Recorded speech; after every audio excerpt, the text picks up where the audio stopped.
ಓಂ ಸಾಯಿರಾಮ್. ನನ್ನ ಮುದ್ದಿನ ಮಗುವೆ, ಬಿದ್ದು ಎದ್ದು ಮುಂದೆ ಸಾಗುವ ವ್ಯಕ್ತಿಯ ಕಥೆಯೇ ಯಶಸ್ಸಿನ ಸಾಧನೆಯ ಕಥೆಯಾಗುತ್ತದೆ.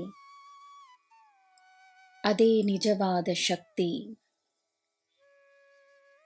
ಈಗ ನೀನು ಅನುಭವಿಸುತ್ತಿರುವುದು ನಿನ್ನ ಜೀವನದ ಹೊಸ ಅಧ್ಯಾಯವನ್ನು, ನಿನ್ನ ಆತ್ಮದ ಹೊಸ ಅಧ್ಯಾಯವನ್ನು ಪ್ರಾರಂಭಿಸುತ್ತಿದೆ. ನಿನ್ನ ಪಾಪಗಳಿಂದ ಸೃಷ್ಟಿಯಾಗುವ ಕಷ್ಟಗಳಿದ್ದರೂ ನಿನ್ನ ಭಕ್ತಿಯಿಂದ ನಿನಗೆ ರಕ್ಷಣೆಯುಂಟಾಗಿದೆ. ನಿನ್ನ ಪುಣ್ಯಗಳಿಂದ ಒಳ್ಳೆಯ ಮಾರ್ಗ ಸೃಷ್ಟಿಯಾಗಿದೆ. ಈ ಗುರುವಿನ ಮಾರ್ಗ ಸಿಕ್ಕಿದೆ. ಇದನ್ನು ನೀನು ಮರೆಯಬೇಡ. ಈ ನಿನ್ನ ಸಾಯಿಯಿಂದ ನಿನಗೆ ಸಿಕ್ಕಿರುವ ಶಕ್ತಿಯನ್ನು ನಿನ್ನಿಂದ ಯಾರೂ ದೂರ ಮಾಡಲು ಸಾಧ್ಯವಿಲ್ಲ.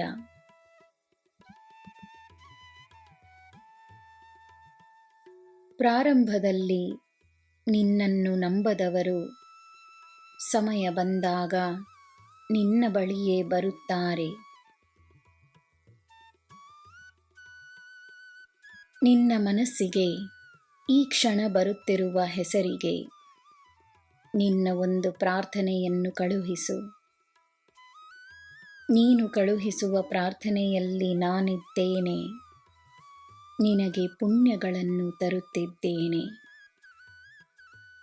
ಅನ್ಯರಿಗೋಸ್ಕರ ಮಾಡುವ ಪ್ರಾರ್ಥನೆ ನಿನ್ನ ಸೇವೆಯಾಗುತ್ತದೆ.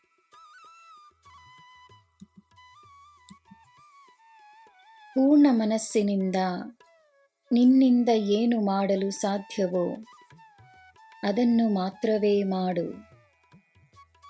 ಅರ್ಧ ಮನಸ್ಸಿನೊಂದಿಗೆ ಮಾಡುವ ಕಾರ್ಯದಲ್ಲಿ ಸಂತೋಷವಿರಲು ಸಾಧ್ಯವಿಲ್ಲ.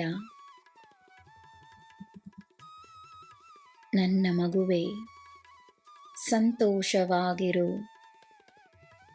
ಮನಸ್ಸಿಗೆ ಸಂತೋಷವನ್ನು ನೀಡುವ ಕಾರ್ಯಗಳನ್ನು ಮಾಡು. ತನ್ನ ಜೀವನದ ಕಷ್ಟಗಳನ್ನು ದೂರ ಮಾಡಲು ನಿನ್ನಿಂದಾದರೆ ಬೇರೆಯವರ ಕಷ್ಟಗಳನ್ನು ದೂರ ಮಾಡು. ನಾನಿದ್ದೇನೆ. ನಿನಗೆ ಎಲ್ಲ ಶುಭವೇ. ಜೈ ಸಾಯಿರಾಮ್.